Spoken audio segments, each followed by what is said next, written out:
Okay, so you want to know if House of Earth and Blood is worth all the hype. Well, we hear you. We've gone through, gosh, so many reviews. And read the book, too. And even dug into the book itself. We want to give you guys the honest truth about it. Yeah, it's a little mixed. It's a real mixed bag, yeah. Some people absolutely love it. And some people, not so much. Not so much up. So maybe we should start with the basics. For anyone who hasn't heard of it, House of Earth and Blood is the first in Sarah J. Maas's Crescent City series. it's urban fantasy, but It's a little darker, grittier, I think. yeah, definitely, than some of her other stuff. Like Throne of Glass. Right, exactly. So picture this. Angels, demons, fairies, all mixed together in a modern city. Living with humans. Yeah, like side by side. So it's a really cool world. A very cool world. But honestly, it is a lot to take in at first. That's what we saw in a lot of reviews. Yeah. It's like almost too much detail in the world building. It's like an info dump, right? Yeah, like you're drinking from a fire hose. But for those who like to just dive in and get lost in a world, Oh, yeah. it's great. For those readers, it's fantastic. It's very clear that Maas has really thought everything through. Oh, for sure. Like the magic system and the politics. The politics are crazy. It's really interesting how she's divided it into 6 different houses. Oh, yeah. You've got the houses, each one connected to a different element. Like a magical element. Exactly. And then, of course, you've got this whole power struggle going on between them. Yeah, it makes it really interesting. Really interesting. So the story, though, that's centered on this character, Bryce Quinlan. She's half human, half fae. Yeah. And she's like the ultimate party girl. Until her best friend gets murdered, and then everything changes. Right. Her whole world gets flipped upside down. And that's when she's forced to partner up with Hunt Athalar. Who's an enslaved angel warrior. An enslaved angel warrior with, of course, a tragic past. Of course. Oh, and you should hear what people say about Bryce. Oh, yeah. The opinions are strong. Strong opinions. Okay, what are they saying? Some people, they love her. They think she's sassy, she's independent. Refreshing, different. Not your typical damsel in distress. Yeah. But then other people just find her annoying. Abrasive, right. They didn't like all the partying and drinking, which honestly is a lot. It is a lot. It's definitely a lover or hate her type of character. Yeah. And Hunt, well... Hunt, the classic. Brooding hero. Brooding, mysterious, tortured. Like a tragic past. Yeah, sure. So many reviewers were like, head over heels. Totally swooning. But some people thought he was a bit flat. A little one-dimensional. Yeah, like we've seen this before. Exactly. Their relationship, though, that's a huge part of the book. And it's another one where people are divided. Oh, really? Some found it passionate, really emotionally engaging. Right. Others thought it was too predictable or rushed. Interesting. I'm seeing a pattern here. Yeah. A lot of division. Like, we saw one review that called Bryce. Oh, this one, yeah. A physically abusive alcoholic who needs therapy. Gosh, but me. It's harsh. But, I mean, there's some truth to it, right? Like, she is dealing with some serious trauma, and she doesn't always make the best choices. Right. Maybe her coping mechanisms aren't exactly healthy. It makes you think about how you're supposed to see her. Yeah. Is she a flawed character that we're supposed to root for? Or are we supposed to, like, judge her? Good question. And speaking of flaws, we should talk about pacing. Some people thought it was, like, addictive, couldn't put it down. Page turner. But then others said it took forever to get going. That seems to be a thing with Sarah J. Maas, right? Yeah. Like, she loves to build the world, get into the characters' heads. But sometimes the plot suffers. Exactly. And then there's the length. Oh my gosh, this book is long. It's a beast. Over 800 pages. Yeah, some readers, that's their dream. More time in the world. Right. But for others, it's just too intimidating. They're not going to commit to another book that long. Especially if the first one was a struggle. Let's look at some specifics. There was this one review that was, like, gushing about the world building. Okay. Called it unique and immersive. Loved Bryce as a protagonist and the slow burn romance. Makes sense. But then another reader thought the world building was too much and the romance was predictable. So really depends on what you're looking for. Exactly. And here's where it gets really interesting. Some people thought the romance was just surface level. Just there for the steamy scenes. But when you look at the book itself, there are hints of something deeper. Really? Like what? For example, there's this line, and the woe was becoming momentous, somehow clawing its way to her hands and her heart. But I was prepared, and I was becoming. Yeah, that does suggest some deeper emotion. And then later, Bryce thinks, this male who wasn't even my mate, somehow made me see, somehow made me feel again when I thought I'd forgotten how. Okay, so there's a real impact Hunt has on her. Yeah, something beyond just the physical stuff. So were people missing that? Or is it just overshadowed by everything else? That's a good question. Plus, these are just little snippets from a huge book. There are so many other characters, too. Oh, yeah, like Rom. Bryce's brother. And Danica, her dead best friend. And all these others, like Lahaba and Tharian. They add so much to the story. Though some reviewers didn't like them, thought they were underdeveloped or unnecessary. Interesting. So we've got a complex world, a polarizing main character. A maybe deeper than it seems romance. And a whole cast of supporting characters. Starting to see why this book is so divisive. Definitely. But is it good? That's the real question, right? Let's dig into more reviews and see if we can answer that. We found one review that really stood out. Yeah, it kind of captures a lot of the common, like the good and the bad. The praises and the criticism. Exactly. We'll hear it. Okay, so this reviewer, they start by saying, I try to be impartial in any review I give. Always a good start. Right. But an intensely obsessive need to keep turning the pages. Oh. So I unfortunately have to give this book 5 stars. A reluctant 5 stars. Yeah. Interesting. The good. The story itself. How Sarah J. Maas cleverly did decide to litter in the nuggets she did to draw the reader into the mystery was a stroke of brilliance. To put it simply, even though there were moments I was frustrated with the world-building editing, I still couldn't put the book down. So a good story, but maybe not the best execution. Yeah, like they even compare it to Throne of Glass. Okay. The romance is a slow burn, like in her previous books, particularly similar to Throne of Glass, since there are scenes that show she's into Hunt, but they're few and far between until, well, you'll understand when you read it. Classic Maas. And then, oh boy, here comes the bad. Hit me with it. The bad.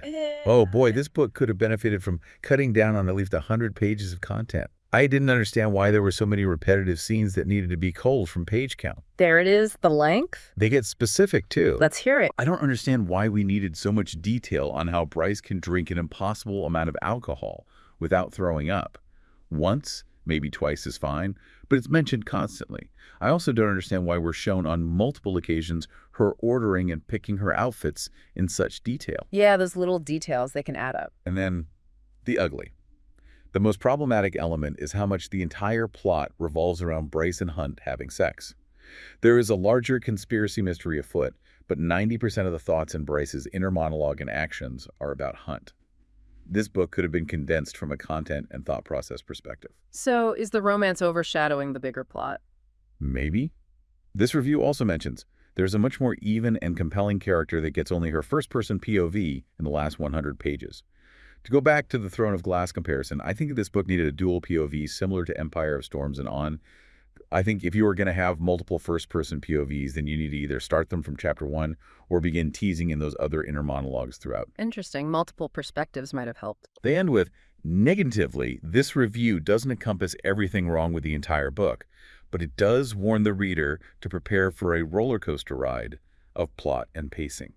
So flawed, but still gave it 5 stars. This next review, this one's interesting because this reader finished the book in 4 days. Wow, that's dedication. I know, right?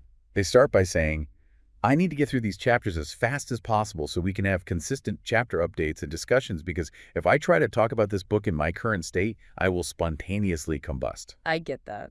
Sometimes you just need to talk about a book. Right. I'm an American dirt, the mothers, little fires everywhere kind of gal, and I am so shocked that I'm this sucked into this world. Sarah J. Maas takes the criticisms of her previous series and makes this adult urban fantasy for adults. So maybe they were skeptical at first. The world building for Sarah Maas is seriously impressive. But to be frank, the writing is terrible. I'm getting whiplash from how much time we spend in Bryce's head and how much information is thrown at the reader in this novel. It's a lot, and sometimes it's too much, but the story is captivating enough to keep you reading. That pacing and info dumping again. There are so many instances of telling, instead of showing, I swear, Maas just Googled how to write a sex scene because it reads like something straight out of an English lit professor's dissertation. Ouch. In the end, this book is perfect in a weird and even broken way, and it has my brain synapses in a pretzel. I'm obsessed with the world's plot, characters, and the overall story, but also already discussing the 10 edits I'm going to make before forcing it into the hands of everyone I know. So they loved it, but they'd also change a lot. This one talks about grief, which is a big part of the story. Right.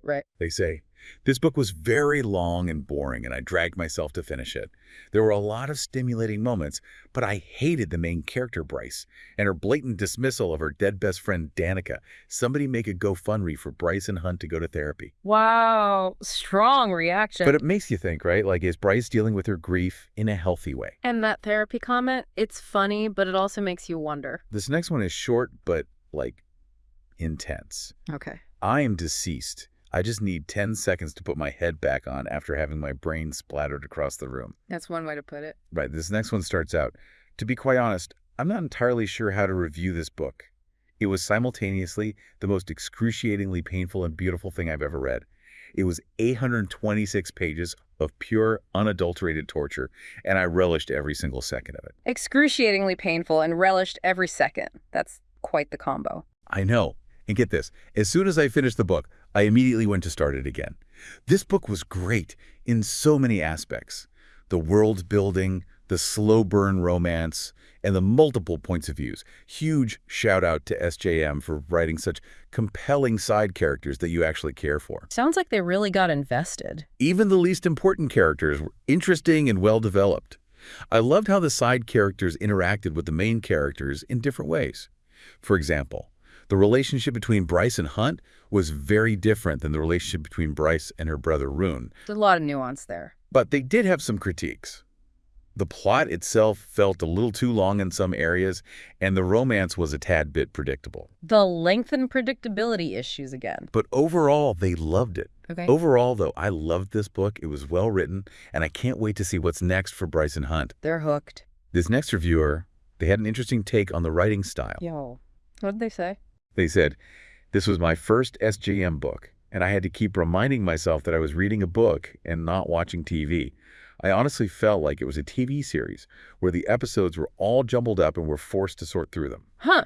So, not a fan of the writing. The story's really good, but the length could have been edited down. I also don't understand how this book is in the same universe as ACOTAR, because it is not a YA fantasy. The world is dark, gritty, and there's a lot of sexual content. Yeah, this is definitely an adult book. They did like Bryce, though. Bryce Quinlan is the most relatable character I've read in a very long time. She is strong, independent, and doesn't let anyone tell her what to do. She's also incredibly flawed, but that's what makes her so real. I love seeing her grow and evolve throughout the book. She's a total badass, but she's also vulnerable and caring. They get it. And they liked Hunt, too. Hunt Athalar is the perfect brooding, mysterious love interest.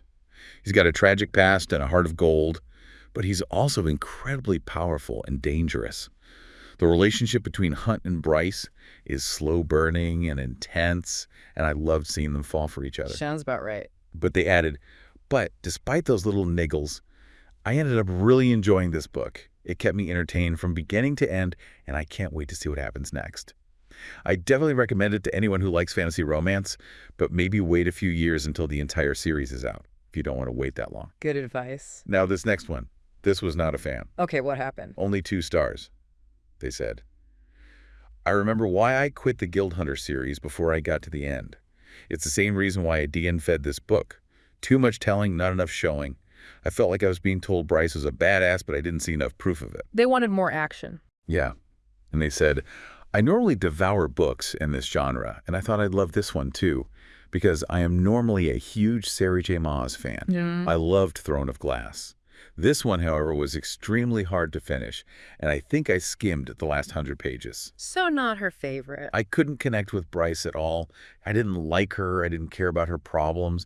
I just wanted her to get on with it. Gosh. They did say the plot was intriguing, and there were some scenes they enjoyed, but overall, I found this book to be a slog to get through, and I'm not sure I'll be reading the rest of the series. Fair enough.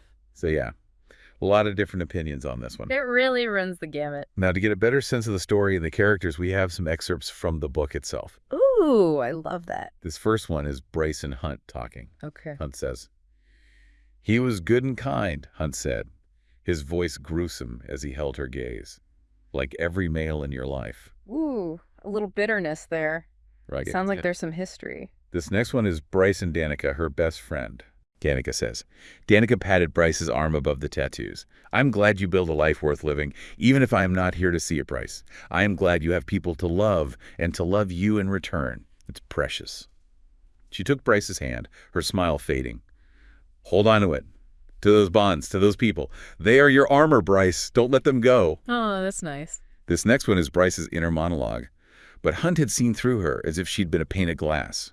A ghost or a shade if he was a cruel one. But I will be open and actually want to be seen without flinching if this is how you see me, Hunt Athalar. This is the most honest I have been, even to myself. The messy, ugly, and actually hurting parts, I'm tired of covering them up, of mastering them, even if I paid the price. She's letting her guard down. Yeah, maybe a turning point. Could be. And this one's short. I saw how the small details came together to weave patterns. After the first two happened, I started looking for the signs. Everything felt like a sign. I was living as if everything had meaning, both beautiful and painful. That's deep. And this one tells us a bit about the world. Crescent City is one of 6 distinct areas on the planet that were created after the human and fae worlds collided thousands of years ago during a powerful magical event known as the Fall. Crescent City is home to angels, demons, fairies, shifters, and other mythical creatures who are all ruled over by the Astery. A lot going on. That's a lot. This next one is from a reviewer, and they're talking about Bryce. Okay. Say, welcome to Crescent City. The city has so many possibilities, and wonder that it's astounding you didn't launch the book across the room when all the details were thrown at you. Bryce Quinlan. One word. Badass. Just one sentence. This chick had me in awe of her in every way imaginable. Strong and compassionate, yet she's not afraid to stand up for herself and kick some ass. A little broken, a lot sarcastic, and she drinks like a fish but covers her flaws behind tight clothes and impeccable makeup. And then about Hunt. Hunt Athalar. When someone says the hot angel under my bed, let's be honest, it's never, ever an angel. Unless it's Hunt. Because this guy was an angel even when he didn't believe it himself. Brooding, mysterious, and with a tragic past that slowly unfolds as the book progresses. Tragic past, of course. They like Danica too, even though, She's bad. Danica Fender. I fell instantly in love with Danica, even though we never really got to know her. She was Bryce's best friend, and she was a badass shifter who could kick ass. But the story started after she was murdered, which meant we never saw Danica outside of Bryce's fading memories. It's completely understandable why I would have married Danica before eating dinner. Oh, that's sweet. And then about the Astery, the bad guys. The Astery. Yeah. Powerful, immortal, and terrifying, the Astery were a race that had ruled over the other races for centuries. They were pretty much the big bad of this book, and they were pretty damn terrifying. I'm already dreading a possible confrontation between Danica and the Astery. Sounds intense. And then about Tharian, he's like, this mer creature, Tharian Ketos? Also, not someone you want to mess with. This bad boy was a mer who'd been cursed by the Astery. He was powerful and dangerous, and he definitely had his own agenda. I'm really interested to see how his story plays out in future books. Sounds interesting. Lehaba, she's a demon. Lehaba, another intriguing character. Lehaba was a demon who was bound to Bryce's family. She was sassy, smart, and fiercely loyal to Bryce. I absolutely loved her, and I can't wait to see more of her in the next book. Another fan favorite. And lastly, Run, Bryce's brother. Run Denane, Bryce's younger brother, and a total cinnamon roll. He was sweet and kind, and he loved his sister fiercely. I felt so bad for everything he went through in this book, and I just wanted to hug him and tell him everything was going to be okay. I'm really looking forward to seeing his story unfold in the next book. Ah, he sounds sweet. This next review really focuses on the romance and the themes. They say, Bryce and Hunt's relationship was so beautiful and real. It showed that even when you're broken, you can still find love. It showed that love can heal even the deepest wounds. And it showed that love is worth fighting for. I ugly cried so many times while reading this book because it was just so beautiful and heartwarming. Bryce is such a precious cinnamon roll, and you want her to win. You want her to be loved. You are sobbing when she's happy. You're sobbing when she's in pain. You just want her to thrive. He really felt that. Bryce's relationship with Danica when she passed was so heartbreaking. Seeing that Bryce choked back her emotions and checked out emotionally from all of those who were close friends with herself and Danica. The tender scenes were Bryce catching the embodiment of Danica's favorite drinks and habits. It was heartbreaking because Bryce wasn't even allowed to let herself fully grieve. Yeah. They also say, the found family trope is important in this book, and I felt that Maas did a great job of illustrating the complexities of the different relationships and dynamics they all have. It is also incredibly important to note that there is absolutely no slut-shaming whatsoever in this series, and Bryce owns her sexuality. Good points. But they didn't like everything, they say. I absolutely hated this one storyline that I won't go too in-depth on, but I'll just say it involves Bryce and the bathroom. There were also way too many scenes where Maas explains Bryce putting together her outfits or how much alcohol she consumes, to the point it's impossible. It's mentioned constantly, and I just don't see how it moves the story along. It's filler. Filler. Yeah, we've heard that. Their overall take is, this is definitely a book to pick up if you want a good read for entertainment purposes and you aren't going to overanalyze or have high expectations. Just enjoy the world building for what it is and ignore the 830 pages. But for me, I just need someone to talk to about all this so bad. They need to process. Right. This next reviewer really struggled with the last part of the book. Okay, I just finished this book. After this point, I can't say anything negative about the book, but I did need to take a break before I started the second book. I got through the first 500 pages, no problem at all. But those last 300 pages, I was seriously considering dropping Crescent City. But I was also excited about what was going to happen next, so I stuck it out, and now I'm glad I did. So it had a rough patch. Ultimately, I loved the book. I think it was a bit slow in the beginning, but it picked up in the middle, and the last 300 pages were intense. Intense is good. Right. Yeah. I'm actually surprised I turned the chapters as frequently as I did. Yeah. I probably wouldn't have finished it if it was with a slower pace. They got hooked. They did say, though, I will say, with how much SJM loves teasing in her books, it was a bit much. Teasing. And their last thought was, update. I haven't read the book in a long time. It's a long-ass 800 pages, y'all. I will say it's a fun, entertaining read for an everyday fantasy fanatic. Sound like a good time. This next one is short and sweet. Okay. This is the best book I have read in 2020, 2021. High praise. This one too. So it is 800 pages. So what? We're not in school. Love that attitude. And this one starts with, I'm completely dumbfounded and at a loss for words right now. This book was so good it brought me to tears many times over. Literally the only other book that has done that is Akotar. I'd even go so far as to say this may be my new favorite book. I am in awe of SJM and her writing, and I can't believe she somehow managed to top herself.